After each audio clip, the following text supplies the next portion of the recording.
I think it's very important. I tell my patients this all the time. I had one of my mentors, he used to tell us in residency, patients say they care about their health, but they really don't. They care about two things that hurt and things you can see. Rashes, how, there's growth on my head.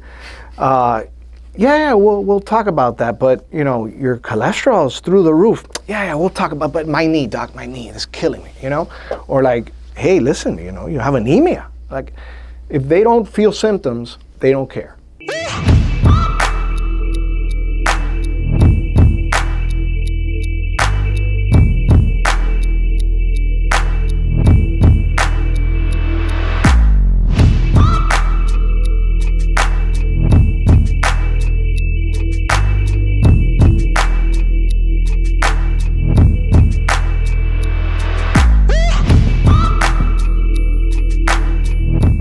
Today, I have the pleasure of having Dr. Robert Llantada here. We go back a little bit, so there's going to be some fun stories that populate. And we're going to just start off by kind of introducing yourself, how and why you decided to become a doctor, and then we'll kind of go through the evolution of that. Well, first of all, thank you for having me. I've known you I was trying to think about how long we've known each other. It's almost 30 years, believe it or not. Yeah, definitely a lot of stories. But that's a classic question. I think everybody gets asked that at some point or another. And it sounds cliche, but my father was a doctor. So I saw that world growing up. It was just what I was around. The phone calls, the late night calls, the rounding. I would go with him to the hospital and round. I, sort of grew up in his office at one point or another. And just seeing that world and the difference he made in people's lives, and little old ladies coming up to me and telling me, oh, your dad is the best. Just seeing him makes me feel better. And the love that his patients had for him. And there was really I didn't really decide. It was more like I just felt like that's what I was going to do. So there was no real man, what am I going to do? Should I be an accountant? Should I go into law school? Like, I just knew innately that that was my path, and that's another reason I actually chose internal medicine, because I love that doctor-patient relationship, which you don't really have in a lot of other specialties. Surgeons, yeah, you build a rapport with your patients, but you see them for a specific problem, and you may never see them again. Same with most specialties, dermatology, etc. But internal medicine has that special relationship that you don't see. And you know that in your day-to-day, and I love it. I know my patients, I know their family, I know their kids, their grandparents, and it just becomes this special relationship that you don't really have in other aspects of your life. They tell me things that they don't even tell their spouses. They don't even tell anybody else. So. It's good and bad. Mm-hmm. It's very. It can be very emotionally draining. You get. There's days I get home and it's like, wow, that was a rough day. You're just drained because you're being brought into their problems, and a lot of times they're just venting. A lot of times they want to help. They want a solution. Sometimes they don't, or they don't want to hear the solution you have for them. Mm-hmm. But it's very. It's very unique, and I think that's the answer. Just seeing my father and the difference he made, and I just love it. I think it's very unique. Yeah, so you have a different view than most internal medicine doctors, because you saw what medicine used to be. Absolutely, yeah. And one of the things we're kind of bringing out is, how do you still practice the art of medicine without breaking down to the system? Can you do both? So how have you been able to hold on what you grew up with and what you do now? Have you been able to totally hold on to that? And what changes have you seen in the world of primary care and internal medicine? That's a huge topic, as you know, and you're in a unique position to understand that also. But basically, I always say, and I tell my patients that, when they complain about other doctors, because, and you've seen it if you've been to a doctor and you run a practice, like you said, medicine used to be an art, and now it's a business. And that's where I think a lot of the dissatisfaction on both sides, on the patient side and on the doctor's side, comes from. It's not what you think it's going to be when you're going into medicine. You have this idea of, I'm going to have my little office and patients are, but medicine has changed a ton, obviously, and it's changing faster and faster every day. Volume. It just comes down to volume now. And how many patients can you see? And a patient every 15 minutes. And I've been very, very fortunate. I think I'm one of the last generations that is able to have a solo private practice. And that is only because of my father. He had his private practice, which he started in the late 70s. And I was able to go into that when I finished, as he was retiring. We worked together for a few years, which was, I learned a lot, and it was very frustrating working with family, as you also know. Can't talk about that online. We'll talk about that off camera. No, it's great. It's great. It can be very frustrating. Yeah. You have your ways of doing things. Change is very difficult. And my father, like most people that have been doing something for decades, it's very difficult to change. I was also sort of lucky that I started when EHR was sort of taking off. So it was a little easier to implement it, although changing from paper to EHR was a difficult transition. But I was very fortunate in that I had a client base established already. So I didn't have to just start from zero. And a lot of the patients knew me because I would be there all the time. Once I graduated and took my boards, between that time and the time I got my license, which was a few months, I worked there basically as an office manager role. So I got to meet a lot of the patients that I didn't already know. And I've been able to evolve my practice to the point where I can do it my way. When I first started with him, it was fee for service. So volume is important. You have overhead, you have salaries, you have your own salary. But there's a lot of models out there, as you well know. And I still do fee for service, but I also have a capitation contract with some insurance companies, and that helps a lot because you have a steady stream of income that you're going to have every month. And that has allowed me to go from volume to quality. I'm not a concierge practice in the typical sense as you focus on, but I think of my practice as a concierge practice in the sense that my patients have my cell phone number. I have a cell phone number for my staff that they have 24/7. We're not open. Patients call me on Saturday, on Sunday, 10 o'clock at night. I tell my patients, don't go to the ER unless it's life or death. Call me first. A lot of the times I could take care of it. Look, take this, do this, come see me in the morning, and we avoid an ER visit. We avoid going to urgent care, which sometimes is necessary, but hospitals are dangerous, and sometimes a lot of people use ERs and urgent care as primary care. Either they don't want to make an appointment or something comes up. So, I've been having migraines. Let me go to the ER. Oh, I'm having, nausea and vomiting. Let me go to the ER. When it's something that we could do over the phone or just see them the next day. So I've tailored my practice that way. And I think the patients appreciate it. I feel like the patient comes last nowadays. Talk to anybody. Your appointment's at 10, they don't call you in till noon. They have you in another room for another hour. I have patients telling me all the time, my appointment was at 9, they didn't bring me until 1. And it really bothers me because it's very disrespectful. What would happen if your appointment was at 9, but you showed up at 1? That wouldn't be tolerated. It'd be like, we can't see you. Your appointment was at 9, but they can do it to you. So I try to really put the patient first. I get stressed out, and I guess that's my type A personality. I get stressed out if this person's appointment was at 10 and it's 10:15, and I try to really do what's best for them, and I think they realize that, and that's pretty much it. I don't even know how we got there from the question, but See, that's the magic. Yeah, that's the magic. So I think you have an interesting practice, and we've talked about this offline, and that's why I was excited to have you as a guest.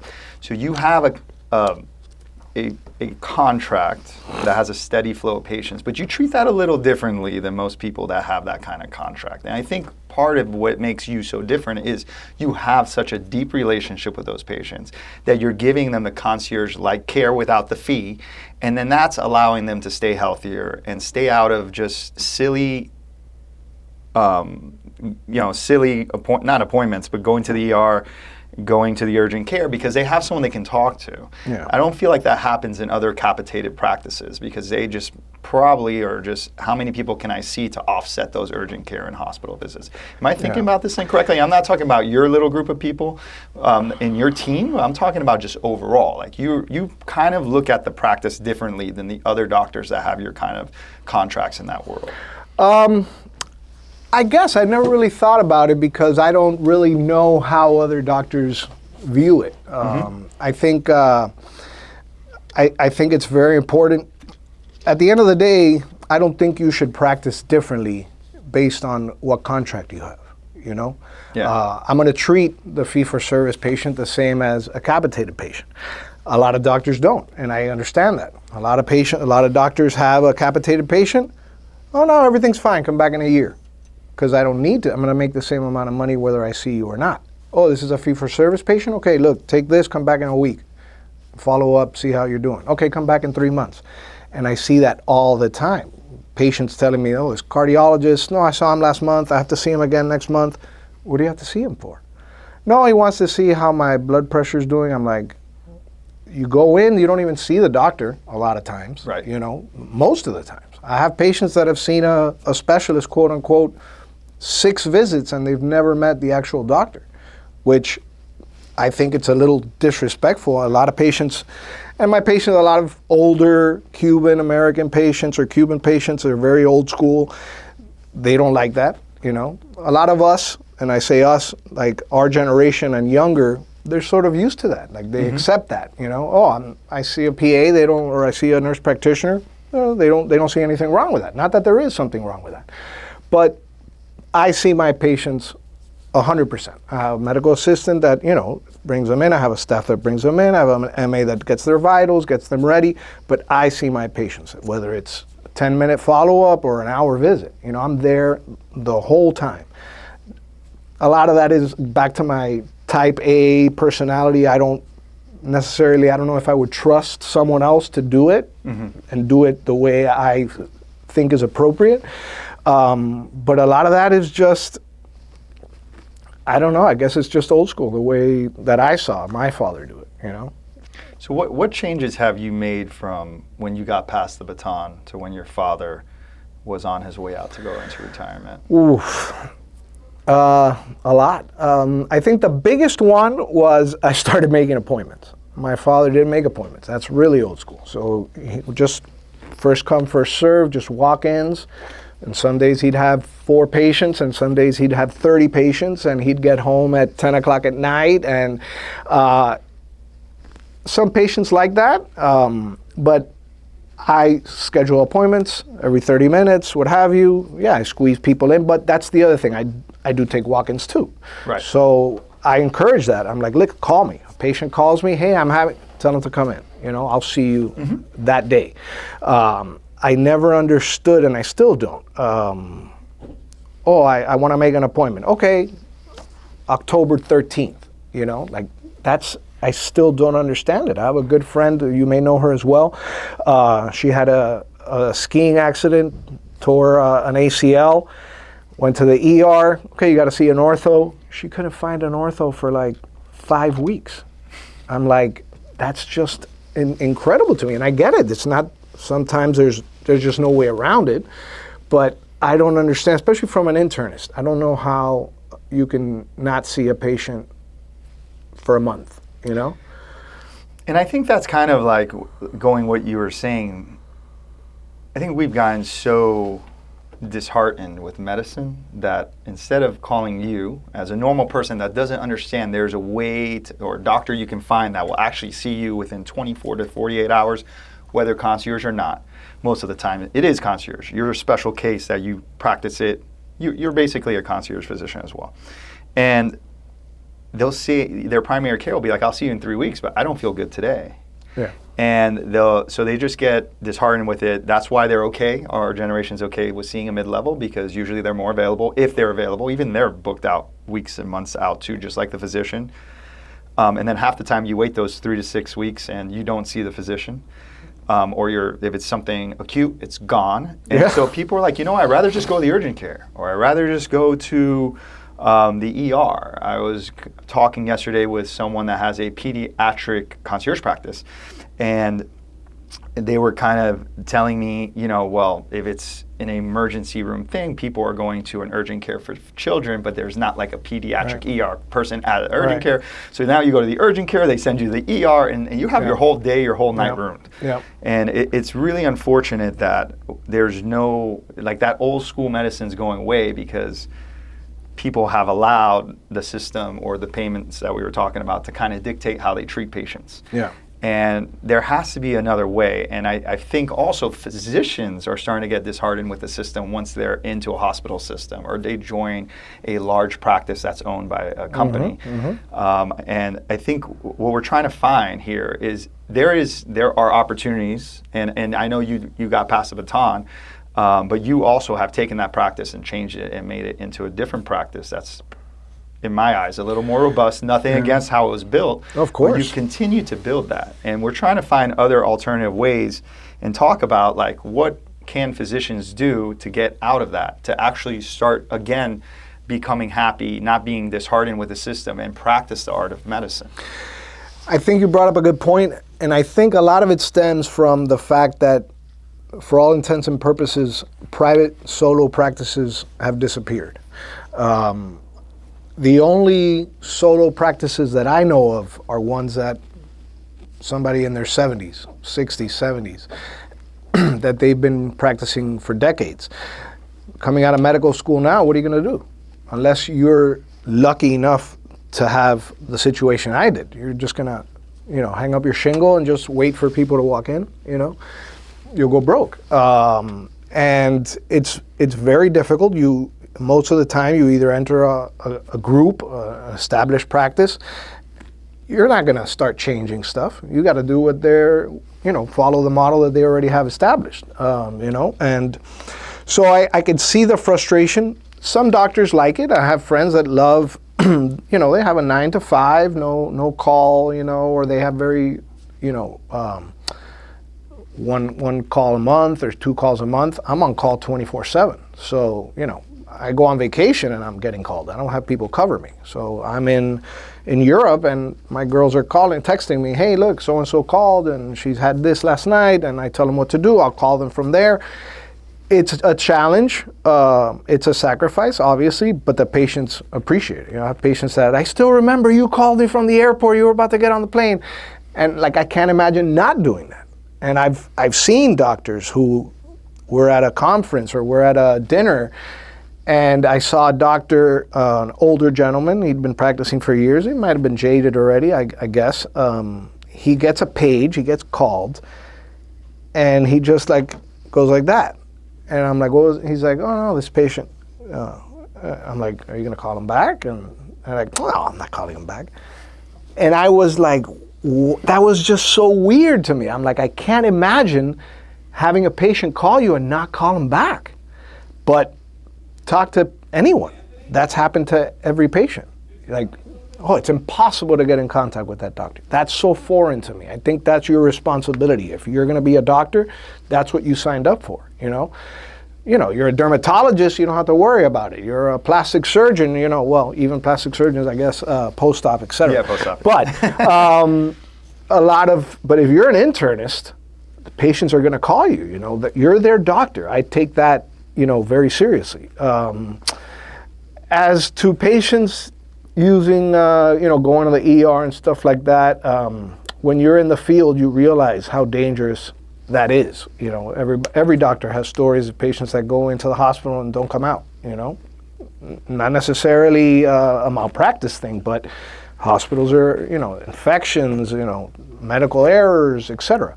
And now the way that hospitals run is very frustrating. The care is subpar. Patients are very unhappy with the care they receive at hospitals. So I try to keep my patients out of the hospital as much as possible. And the outcomes are better, you know?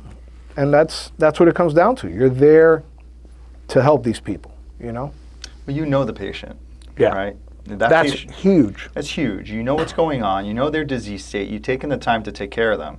When you go to the hospital, I have an issue. I'm saying this hurts. I have to do a full workup. I have no idea what's going on with you. I'm starting from scratch. Very rarely do they connect to the EMR that you would be utilizing to know what's going on with the patient. Even that takes time. They're already doing a full new workup. Yeah. So you're already behind the schedule. It's so important. I tell patients all the time, like, one of the things about hospitals is they don't know you. This person doesn't know you. I'm not going to say they don't care about you, but you're just a number to them. They don't know that you shouldn't be on IV fluids because you have heart failure. They don't know that you have one kidney. And a lot of times these patients over years, you get to know them, and I have patients I see every week because a lot of times they just come in just to talk, and it's like, I have patients that come every day and bring us coffee, because they live right there, and they're like, oh, I'm going to go to pass by Sedano's, and I'm going to draw, and they talk to my girls for 20 minutes, and it's really like a unique, I'm very lucky. I'm very lucky. My staff is great. They're very friendly, and that's a big thing too. I get a lot of patients because of that, because, my doctor was great, but his staff is terrible. They're rude. I call and and your staff is wonderful. And I'm like, yeah, thank you. I'm very lucky. And I think that's something also that a lot of doctors either don't think about or don't have time to really address or aren't aware of. But I really am aware of that, and I try to take care of my people because they take care of you. And that's the first interaction any patient has, Right. So, and obviously how important that is. So it's interesting what you just said. We went to refer to one of the best specialists in the area recently, and we called 2 different ones. We always call like 2 to see when we could get patients in and help them. That's what we do. Right. We help navigate the healthcare system for our members. And one of the offices picked up, the girl that picked up, it was a female, picked up and was like, what do you need, kind of thing. And we're like, excuse me? Like, we're trying to send you bothering patient. her, yeah. We were bothering her, and it was like such a poor experience. And I was like, okay. And then within the same week, I was sitting down talking to somebody that's also in our field. They're a mid-level, and they were telling me that their daughter had something going on, and they were really worried about it. So they kind of knew who to go to. And even though she called 2 offices, made 2 appointments, they had 2 opinions. It was around the heart, right? And it's your kids. So you want to make sure that it's something you obviously take the utmost importance, and you want to see the best person you can. And one office was super rude, and the other office was like, they had like empathy, they had compassion. Yeah. And it just so ended up happening, not just because of that, because this person was like, I know this physician, even though the staff is not being nice, is excellent.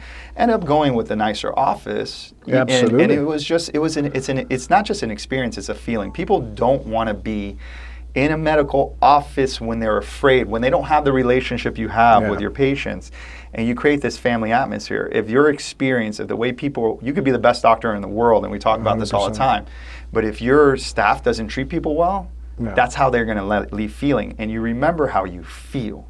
And so we're constantly trying to make it better and better, but when you have that relationship, and people like seeing the front person that answered the phone all the way to the back person that's seeing them back on the computer, it makes a different feeling experience. It's everything. It's like a branch of you. Yeah. Right? You're intimate with these people, you're being great to them, and now everybody around you is a believer of how you operate and wants to treat the patient with at least the same respect that you give them. Yeah, I talk about that with my patients all the time, and a lot of doctors forget they're dealing with a human being. You're not a mechanic fixing a car. Like, this is a person with fear And when do you go to the doctor? Either you go for a preventive visit, which is very rare these days, especially in our generation. We'll come back to that. We'll talk about that. But for the most part, when do people go to the doctor? When they're not feeling well. And a lot of times, you know, they're not worried per se. They don't think they're going to die. But a lot of times they don't know. And they're very vulnerable. They're very scared. And, you know, you have to take that into account. And this comes up with patients all the time. Like, what good is having the best doctor in the world if he doesn't talk to you, doesn't explain things to you? Like, I have patients leave the hospital, get discharged, and I see them. What did they give you? Oh, they gave me what did they tell you had? What did the CT show? Oh, I don't know. They didn't tell me. They just told me to follow up with you. Like, there's no communication. And again, how much of that is the provider's fault and how much of that is the system that they're tied? Because, you know, I've rotated in ERs. I know how crazy it gets. I know how hospitals are. I know the amount of pressure and constraints that doctors and nurses and practitioners are under, and the stress. But you have to take a moment to remember, like, this is a human, you know, that has emotions and fears and family that cares for them. And it's not, you know, how would you want your mother or your son to be cared for, you know? And it's at the end of the day, it's simple, you know, just do what's best for the patient. Do right by the patient. Yeah. So I've been advising a physician, and he's excellent, and we're working on the whole experience so he's great with the patient, right? Then you have to have the whole experience of, like we were just talking about, but is that experience carrying through? Is that experience only because it's just you that someone has your cell phone number? Is that why they don't want to come into the office? Is that why they only call you? And so we're kind of going through this, like, step by step, seeing where the parts are missing, see where there needs to be some changes potentially, or just bringing people up in training. Yeah. You said something really interesting. I find that to be, again, people normally go to the doctor when they're sick. You and I have had this conversation. How do you feel about preventative medicine? Oof, it's everything. It's everything. Do you want to treat a person's diabetes, or do you want to prevent them from getting diabetes in the first place? You know, do you want to? I think it's very important. I tell my patients this all the time. I had one of my mentors. He used to tell us in residency, patients say they care about their health, but they really don't. They care about two things. Things that hurt and things you can see. Rashes, you know, how, there's growth on my head. We'll talk about that, but, you know, your cholesterol's through the roof. Yeah, we'll talk about, but my knee, doc, my knee is killing me, you know? Or like, hey, listen, you know, you have anemia. Like, if they don't feel symptoms, they don't care. Obviously, there are exceptions, you know, but it's very important to remember that. And I tell patients all the time, I ask them these questions that I know the answer to, but I want them to realize, oh man, that's right, you know? Like, what good is it, you know, patients, they don't take care of themselves, but, you know, they don't want to take their statin, they don't want to take X, Y, Z, but they're begging you for Ozempic, you know? Because you're healthy, but you care more about aesthetics. And that's fine. It's very important too for some people, obviously. But I think health is obviously paramount. You know, what do you want to look great but have a heart attack, you know, at 60, you know? And this is a long conversation that we've had a lot. But preventive medicine is, I think, 90% of the issue. And the more you prevent. The more you work on preventive medicine, the less acute things you have to worry about. Obviously, there's exceptions always, but I think that's something that you do a great job in your practice of focusing and drilling on the preventive side. And the more you work on that, the better the patient's going to be at the end of the day. Yeah, and I think that's inarguable. You know, and it comes back to we're human too, right? Like, people, even you can give the best advice and people don't always tend to take it, and no matter what your accolades are, whether it's MD or not.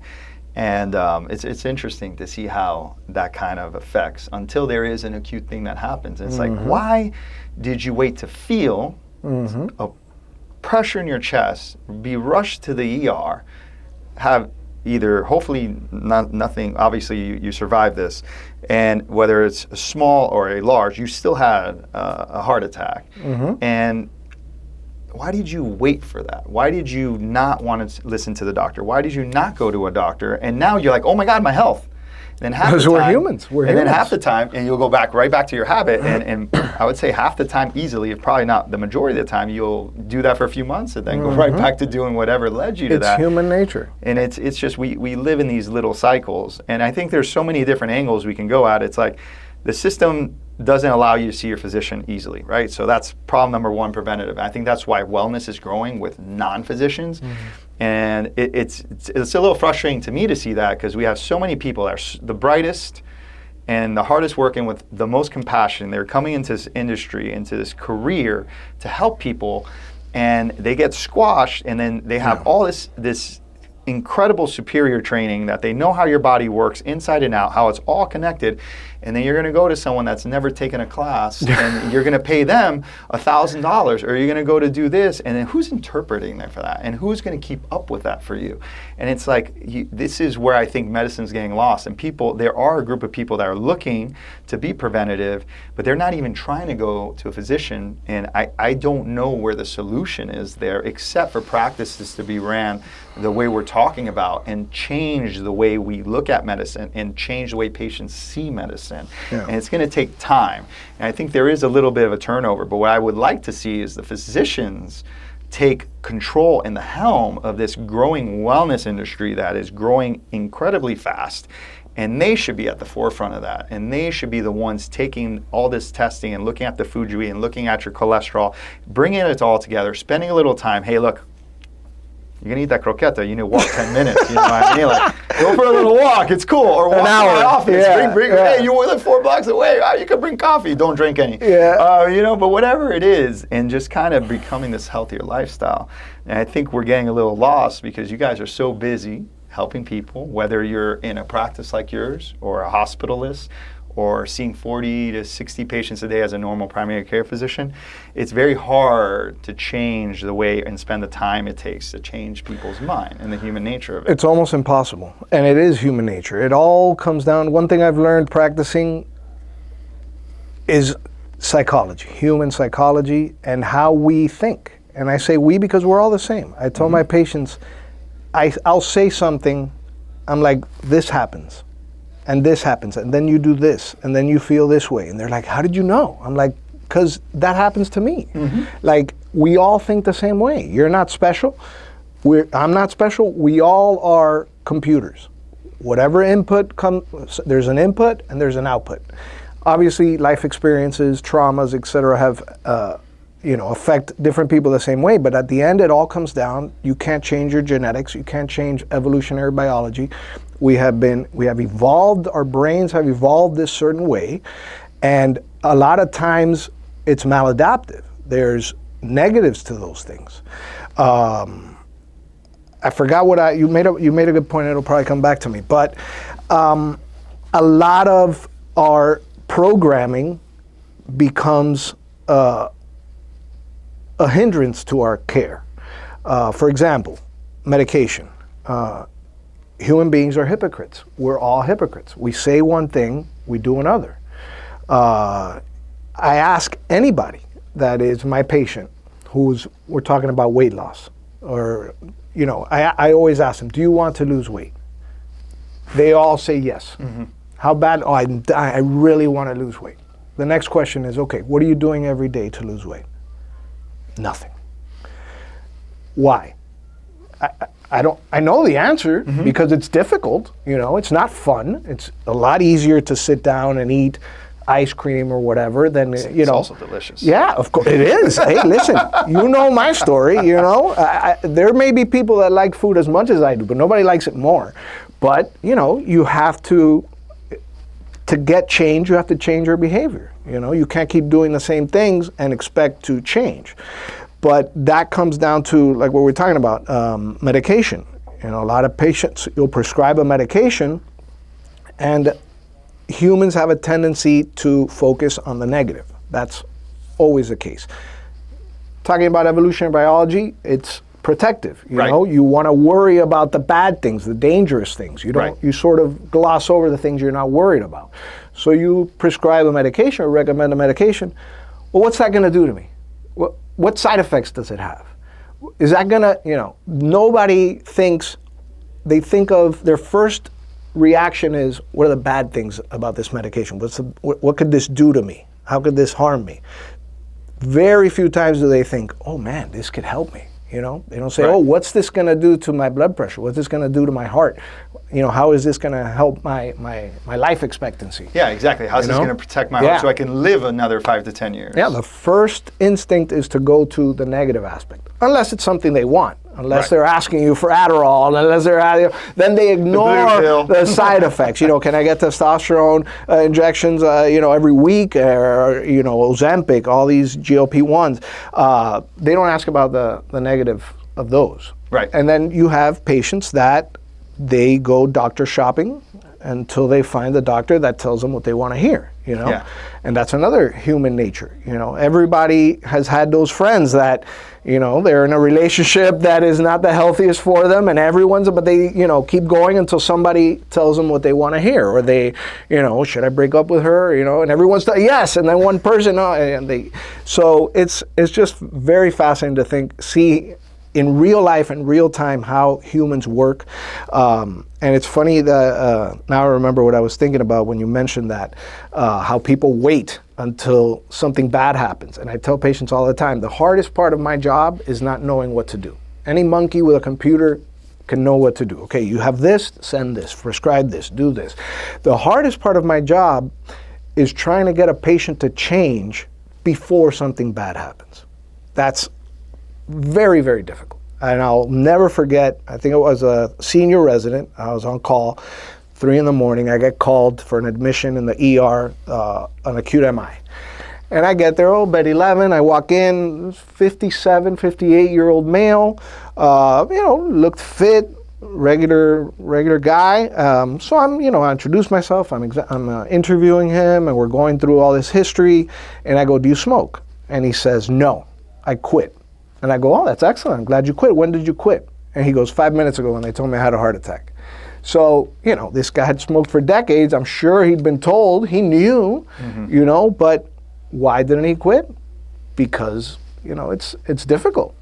Pleasure versus, it's just such a broad topic, and it can be applied to everything in life. It really can. I went a few weeks ago to like a little event, and they had a speaker there. And he was a world-class, like one of those ultra-marathoner, like a triathlete guys, right? That's so obviously the guy is he was the highest-ranked American athlete in the world, right? There was one guy that kept beating him, but he wasn't from the United States. So he was winning all the United States thing, and the big things, he would go back and forth with this one other monster. Like, to be in that kind of shape is on another level, right? Yeah. And so I see a lot of people, I run into a lot of people, whether they're working out or, what do you do? You're working out. But people aren't still not going, I work out, I'm okay. You're a little healthy, I look pretty good, I'm okay. And so he's talking about, he's at this marathon and he's, man, I feel a little off, and he keeps going.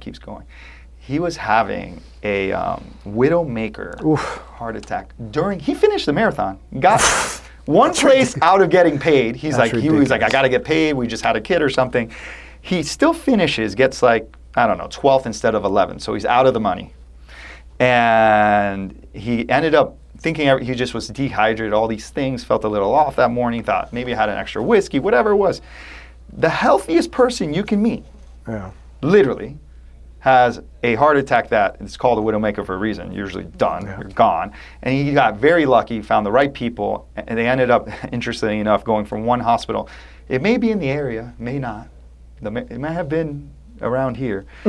They end up, it goes to one, they don't have anything they need to take care of him. They transfer him to another one. Ends up being great, ends up finding the right nurse, right doctor. Take care of him, got lucky too probably. And He's here, right? Yeah. And so when you say this human nature thing, it's like even when you're fit and even when you're not fit, it doesn't even matter. You have no idea what your genetics are and what your predisposition to these diseases are. 100%. I'm in incredible shape, and I have, for the first time ever, my numbers are a little off. And we looked into it, and there's a couple things going on. If nobody would think that, but I'm staying on top of it because I'd like to be here for my grandkids, to be healthy. And when you start thinking in a longevity mindset of like, what can I do to become better? You'll read books to become smarter in the business you're in.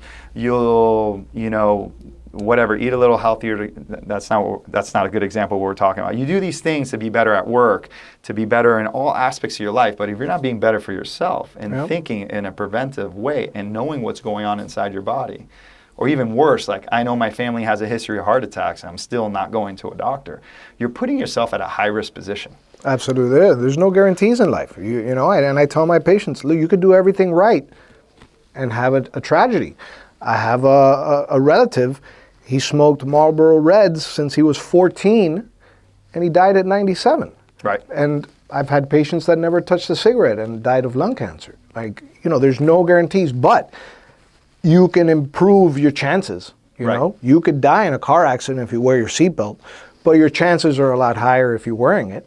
So I just think, again, the human mind is very interesting, and we love to lower our stress and make ourselves feel better. So we lie to ourselves. And a lot of times we know the answer. We know. I have patients all the time. I can't lose weight. I can't lose weight. And we go through their, okay, what did you have? No, I'm eating great. Okay, what did you eat yesterday?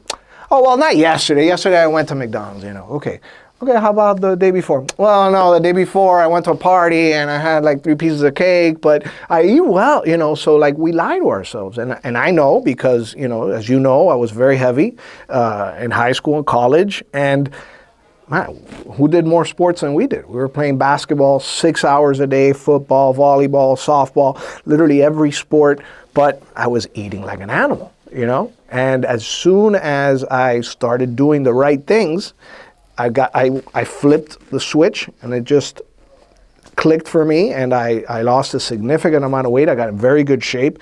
And it's fascinating because I learned a lot about people, how they think is that not everyone, but a lot of people would come up to me and be like, oh my God, you look great. What did you do? And as soon as I'd tell them, well, I started eating better, and oh man, I don't want to hear that, Right. It's like, I thought you were going to tell me you discovered this pill that you could eat pizza. And it's humans, we're lazy by nature. And I think that is, and I talk about this all the time with my patients. I'm like, it's not you, it's your genetics. Your body was not designed for 2024. Your body was designed for 10,000 years ago, 100,000 years, when there was no sugar, there were no carbs, calories were precious. You didn't exercise. I'm actually reading this book now that I'm going to give you when I finish it. It's called Exercised, and it's this about the history of exercise. Other than ancient Greece and they exercise, but exercise is a relatively new phenomenon. We didn't have to burn calories on purpose. It was the opposite. You tried to conserve calories. Because you didn't know when your next meal was going to be. You didn't know if you were ever going to eat again. That's why, again, that ties into intermittent fasting, and we've talked about that. But you have this drive to eat. That's a survival mechanism. Why? Because you didn't know when you were going to eat again. And something that's fascinating, and I forget where I heard it, but it was like, oh man, that makes a lot of sense. There's only one flavor in nature that is never poisonous, and that's sweetness. When you taste something that's sweet, you know it's safe. So genetically, at an instinctual level, we know that. So when you were a caveman and you came across a bush of berries and you tried it and it was sweet, what did you do? You ate as much as possible because you knew it was safe, you weren't going to die, and it was packed with calories. And you had to eat quickly because you come back and a bear ate it or a bird, so you had to eat as much as you could. Guess what? Fast forward thousands of years, we still have that in our genes. Except that now you have sugar everywhere. And to get to that bush, you had to walk 10 miles. You had to climb a tree to get to that beehive because there was fruit and there was honey. That's it. There was nothing else that was sweet. Now you have sugar everywhere.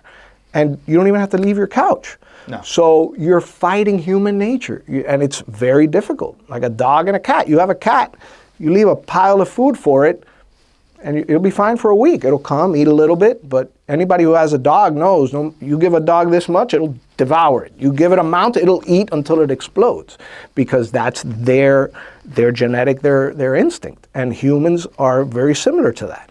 So it goes against human nature to eat less and burn calories with exercise. That we weren't made for that. So it's very difficult, and sugar is the devil. That's the bottom line. Yeah, it's delicious. It is. You know, so that's an interesting point, because we had to move. We had to move to find food, or we had to hunt, or we were being hunted. Yeah. And so that's kind of the evolution of the brain. But our brain still thinks like that. Mm-hmm. So like our stresses are different. It's not like a saber-toothed tiger coming to eat us. It's my boss yelled at me, right? Yeah. And so it creates the same kind of exact neural network that we had from that stress. It's recreating that, and I'm interested in this because we have food scientists now that are taking the sugar, ultra processing it, making it taste awesome, and it's packed full of. It's a satiation. It's full of calories, and so we're like, oh my God, thank God we found this food. And not only that, they're taking it through a scientific way that they know they get paid a lot of money to do this, to make us like addicted to it. 100%. And then here you are eating that over and over, and you crave it because we've been craving it forever. We've been craving it forever. Salt and sugar. That's salt, sugar, and fat. And a lot of these foods, it's all combined, you know, because they know that these chips, crispiness makes you like it better. They design these foods so they sort of dissolve in your mouth so that you just want another one really quickly. It's evil genius in a way, and I get it. That's what they're supposed to do. They want to make as much money as possible, but at what expense? You know? Right. And it's the expense, but you still have that decision, even though it's hard. You have that decision. 100%. I call it. I've called it for a long time. It's abusing the spoon. You know, and I mainly exercise so I can eat more food. And I get it, absolutely. But that's another thing that I tell my patients. I'm like, exercise is important. I'm not going to tell you it's not, but in terms of weight loss, especially when you're talking, diet is 90%, and people have so little idea of how little they know about nutrition. You know, I've had patients tell me they're eating well, and when I ask them, oh, yesterday I ate really well. I went to McDonald's, I had a filet of fish and fries. I'm like, that's not healthy, but it's fish. But I had the small fries, you know? So like in their head, that they're trying, you know, and good for them. But ask a patient how many calories you burn when you walk a mile. And they'll say 1,000, 500, and that's 2 Oreos. When you walk a mile and then they come home and have a pizza and then they did nothing, So a lot of the frustration comes from that ignorance. They're trying their best. They really are. They want to lose weight, and that's just a disservice that our education system and medicine has done. And we talked about this all the time, how little focus and emphasis put on nutrition in medical school. And in 4 years, I took 6 weeks of nutrition. Like, that's laughable, when so many of our diseases stem from the poor nutrition.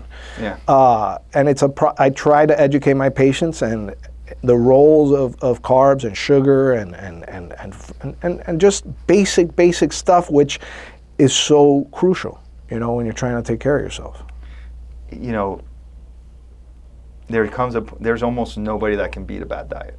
No, almost nothing you can do to some beat people a bad diet. Are blessed. Lucky. Yeah, some people are blessed. We know a few. No matter what you eat, you're like this. And then their numbers are great and everything. You're like, you damn bastard. Like, I want to come back as you. I'm going to just eat everything. But not a very small portion of the population. But, you can't usually overcome that. Most people, the vast majority of people can't overcome that. And you have to think, and some people get really annoyed because I've tried every diet because they're looking for a quick fix in a diet. Quick fix. We're looking for quick, and it's only gotten worse that I can order groceries to my house. I could order McDonald's to my house. I could order anything to my house right now. Ice cream, and I'll get it in 30 minutes. It's become we don't even have to get up to get it. To lose the 50 calories, which is a seventh of what you're going to eat anyways, you don't have to move. And this thought process, like, well, what am I putting in my body, right? Like, would I go, and there's interesting too, like, if you have a nice car, would you go and put the gas that doesn't belong in it? Would you not bring it to get checked up? No, man, this is the car that keeps you driving. Right? Like, and people and you have one. Take care of it. You can always get another car. You can. And then I'll come to you and be like, oh man, I don't know why. I feel terrible. I'm overweight on this. I'm like, dude, because I've been putting crap into my body. But it all goes back, and I know, I'm sure some patients are sick of hearing it, but it all comes back to human nature. We're all the same to some degree or another. We want the results, but without the hard work. And that goes for everything. You want to make as much money as possible, doing the least amount as possible.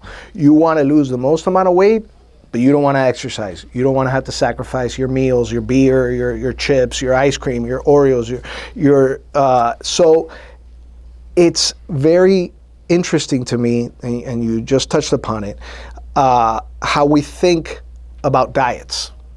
I tell my patients, I don't want you to do a diet. You got to change your diet forever. So I have a good friend of mine. He's been my patient for a few years already. He was my friend before he became my patient, so I know him very well.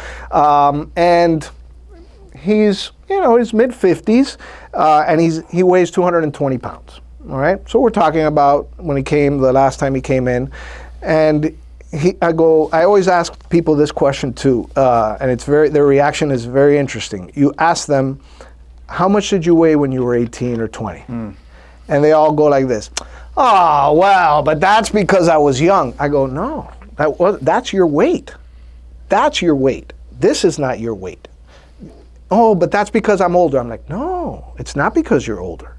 It's because your lifestyle has changed. You may eat the same, but you're less active, your metabolism has gone down, etc. So back to this example, I go, how much did you weigh when you were 20? And he said 150. He's 220 now. He's 50%. Yes, he's very overweight. He's obese. So he goes, but no, you know what? I'm going to start a diet. I'm going to start a diet now. I want to get to 200. And I go, okay, stop right there. What did you just say? You want to start a diet and you want to get to 200. So what's going to happen when you get to 200? You're going to go, okay, I'm there, done. Now I can go back to my previous habits. What's going to happen? I go, you don't diet until you get a number. You don't go by that number. You go by the diet. Right. You stick to it. You go by the plan. Right. Stick to the plan. But you're not going to disappear. You're not going to turn into a skeleton. When you get to your weight, your body will know, and you'll stay there. So instead of dieting a couple times a year for 2 weeks and losing 20 pounds and then gaining 20 or more, do it the other way around. Eat well all the time. And every once in a while, okay, I'm going on vacation. Okay, I'm going to let myself go. I'm going on a cruise. Right. Do that. But it's very difficult. So it's all about fighting human nature. It's fascinating. It's fascinating. There's two things, and I want to come back because I think you're going to enjoy this little thing I took out of what you said. It's compounding interest, right? And it's consistency. And so if you can stick to that every now and then, so discipline equals freedom. I love that quote. If you discipline in the way you eat, in the way you're a conscious eater, and thinking about the foods you're having and the quality of food I'm eating and how many, if it has 100 ingredients, don't eat it. And then you can bounce out of that here and there and eat a terrible meal. I do that, and that's what people probably, and the more healthy people do.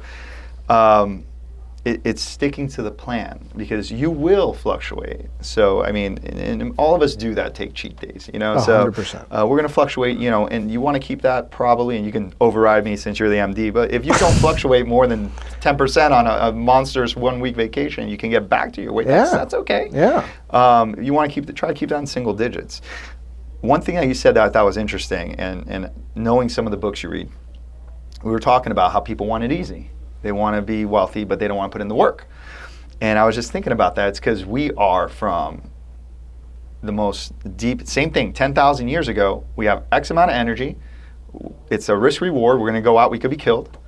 And what's going to be our reward? So we're like, okay, if I'm going to go and expend this amount of energy, I want to go kill an elephant. So I want to get this big thing for the least amount of energy and to keep me safe. And that program is still true in that. 100%. It's still true. We're just seeing it in different ways. Because back then we didn't have all this opportunity to eat all this food and keep gaining all this weight. I was like, okay, I need to go find a bush full of berries so I can eat as many calories as I can today, because I might not eat for 2 days. And I'm sure you've seen the crudes, like they don't eat for like a week and then they start eating like savages. Literally, that's what that comes from. And it's like, okay, I need to go kill an animal right now because I have 3 other people in my tribe to feed. And we're doing the same thing that we were already instilled to do. It's just we have access to everything and we don't put any work in to be able to do that. We don't think about what we're putting in our body. Yeah, it's ridiculous. And man, there were like 3 things that I wanted to say and I forgot them all as I was listening to you. But again, it'll probably come back. Was that based on what I just said? Based on all this stuff. I think it's just fascinating. The compounding interesting. That's very interesting. When I talk to my patients about weight loss and getting in shape, I tell them a couple of things. One of the things I tell them is I give them a goal, because it's very important to have concrete goals. Not, I'm going to lose weight. You know, I always give them that example of you run into a friend of yours that you haven't seen in years at Publix. Hey, how have you been, man? We should hang out. Yeah, we'll hang out. Definitely, yeah. We should get drinks for sure. You're never gonna call that guy, you know. But I ran into a friend that I had. Game with that, by the way. I'm like, call me whenever you want. I'll go coffee and lunch. I'll wait. But I ran into a friend of mine, a friend of ours from FIU, and he goes, I go, yeah, we should hang out. He goes, we're not gonna hang out. Oh, I like that. You're absolutely right. We're not hanging out with you, know? But at the same time, so he goes to me, when are we gonna hang out? Let's set a date right now. That's smart. Next Saturday, 7:00. I'm like, let's do it.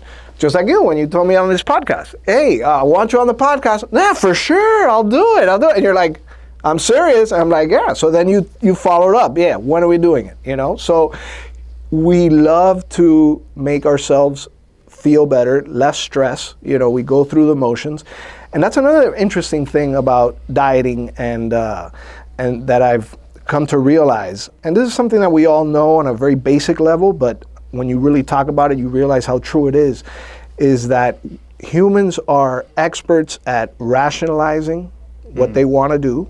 When they want to do something, they'll find a reason to do it, to get rid of that guilt. We hate guilt. We hate to feel guilty. And we love to soothe ourselves, self-medicate. Everybody does it. A smoker, when they're stressed, what do? They grab a cigarette. An alcoholic grabs a drink. Some people, I don't get it, but they'll go for a run, they'll exercise. And for a lot of people, that self-medication is food. Mm-hmm. And it's when they're stressed, they eat. They stress eat and they binge eat, and they tell you. They realize they do it, but they can't stop. So it's a very interesting parallel to OCD, obsessive compulsive disorder. A lot of people think, OCD is washing your hands. Well, yeah, but that's the compulsion. What's the obsession? The obsession is some trauma, something that person is suffering from, whether it's previous childhood trauma, what have you. Some obsession that they can't get out of their mind, that, their work or their family problem, whatever. And that compulsion, whether it be hand washing, they revert to that. Why? Because while they're washing their hands, they're not thinking about that trauma. They're concentrating on washing their hands perfectly, and as soon as they stop, that obsession comes back. So what do? They go back to hand washing. You have patients that some people, they're washing their hands 10 hours a day, or, counting their steps, or, they have to say things or ritualistic. Why? Because while they're doing that, they're at peace. They're just focusing only on that compulsion. And everybody does that. Not to that degree where it's so obvious, but a lot of these people, they're very stressed, they're unhappy about certain things, so they eat. Because while they're eating, they're just focused on that. But what happens as soon as they finish eating? It all rushes back. Why did I do that? Why? I shouldn't have done that. And the cycle begins again. It's very difficult to treat because this is ingrained in our brains, Yeah, it really is. By the way, That's like I thought of that, and you know, a lot of people have to find some sort of exit to be present. Mine's snowboarding, by the way. There you go. I'm like, dude, you can't. Yeah, you in can't Miami, yell at it's me. I very have to convenient. focus. I can't really argue with anybody. I can't be stressed out because I'm going to fall down a mountain. Exactly. But I never thought about it that way. That's really interesting. Yeah. So, you know, you obviously take excellent care of your patients. You're doing a wonderful job, and thank you for that. You're welcome. Yeah, thanks. Now, see you later. Yeah. You know, what do you think about someone that we're kind of talking about that's going through what you went through when you're going through school, and they're trying to make an impact and a difference in the community and trying to help people in the way that we often talk about, that we wish there were more doctors like the ones I work with and you that give this care, can give this care. I think most physicians want to do what you want to do. What would you say, what's a way or give them, do you think there's any hope that they can kind of break out of the system or find a way to give the kind of care? Because we're losing internal medicine doctors. Yeah. People aren't doing it because of the stresses aligned, the amount of time you spend, the debt you go into, the income you make versus that. What would you tell someone that's interested in helping the whole body, treating their whole body before they see a specialist and preventing that? What would you tell someone that's interested in internal medicine or some kind of becoming a physician and is worried that they're not going to be able to practice medicine the way we're talking about?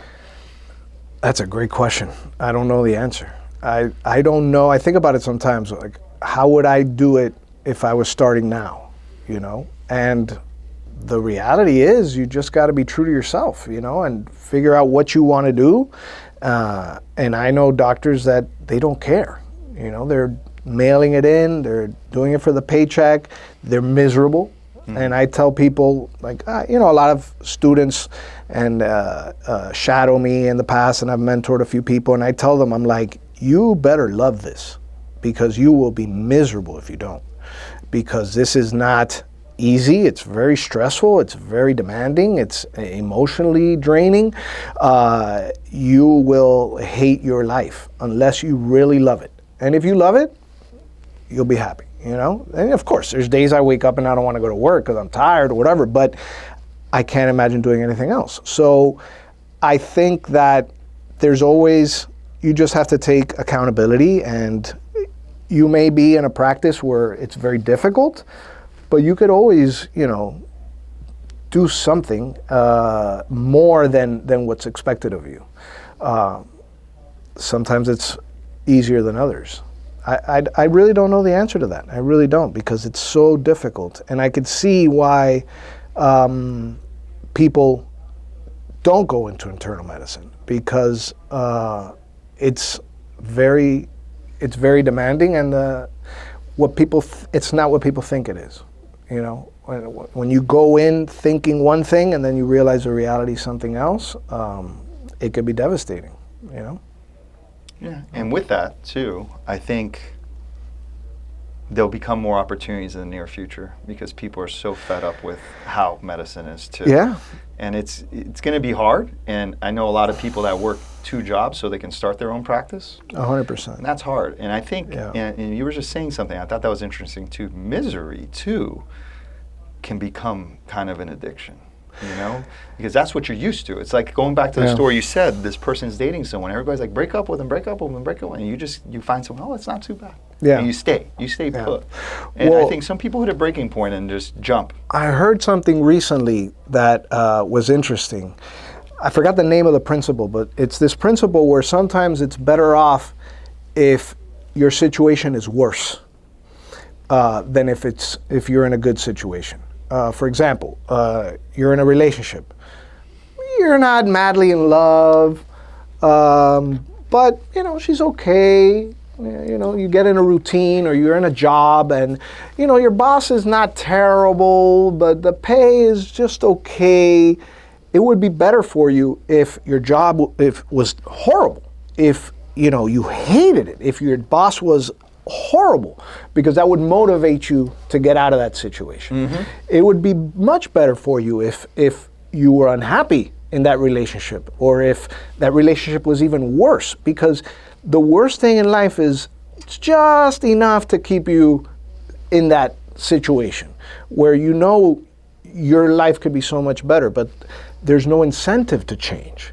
And again, that goes back to why do you not take care of yourself until you have a heart attack? So sometimes it would be better if you have something really serious that'll really spark you to change, I guess we've just been talking about human nature the whole time, and that's what it all boils down to. And actually, most of the people that do break off are people that are at that worst situation. Yeah? Or they're in the hospital like, dude, I'm seeing 100 patients a day. I'm not taking care of them. I can't do this like this. It's not me. Yeah. And they break out of it and they start, you're right, that's a really interesting thing. Yeah. And they find a way to do it. And there's always rewards and sometimes failures on the way to doing things outside of the norm. And, I know this for fact, and as well as you do, you go into medical school and you're like, we're going to take care of it. Everybody's going to be great. Yeah. And you come out and you're like, wait, the insurance the business side of medicine, I can't see you. I don't accept your insurance, and I don't have time because I have 60 other patients. I would love to see you. I can't, that you get kind of obligated to do certain things because the system squeezes in on what you can and cannot do. Even prescribing medications. Yeah. Not covered. It's like, Jesus Christ, what's covered? Yeah. So it's like, no, it's frustrating. So you sometimes you have to take a more basic approach to that because the new medication's not, you have to wait a year for that. No. So it's interesting, but I think there's a lot of truth in that you get to a point if you're so low that you're like, you just break free and you go for it. And doesn't mean it's going to work, but at least you have change. You have to have this growth mentality of I'm going to figure out how to do this. And whether it happens for you not as a solo practitioner, I'm sure you're going to find something within that makes you a better physician, a better person, a better businessman. 100%. And then you'll elevate your game and something will come out of that. And that's hard going into the unknown because, again, going back to human nature, change is scary. We want to stay in this bubble because that bubble's safe. So, pterodactyl doesn't come and eat us. No, 100%. That would suck, by the way. I just envisioned that. But yeah, that would totally suck. Oh, man. So, but yeah, I really appreciate your time. Thank you. Is a little more formal than I think we've ever spoken. Yeah, we'll get drinks. We'll get some drinks in here. We'll get some drinks. Dude, that would actually be a lot of fun. Urologist and us with some wine. Dude, you're like you're the one you did with Caballo. No whiskey for me. Oh, dude, well, now it's noon. Yeah, it's legal now. Anyways, man, pleasure. Love you, man. Likewise. All the best.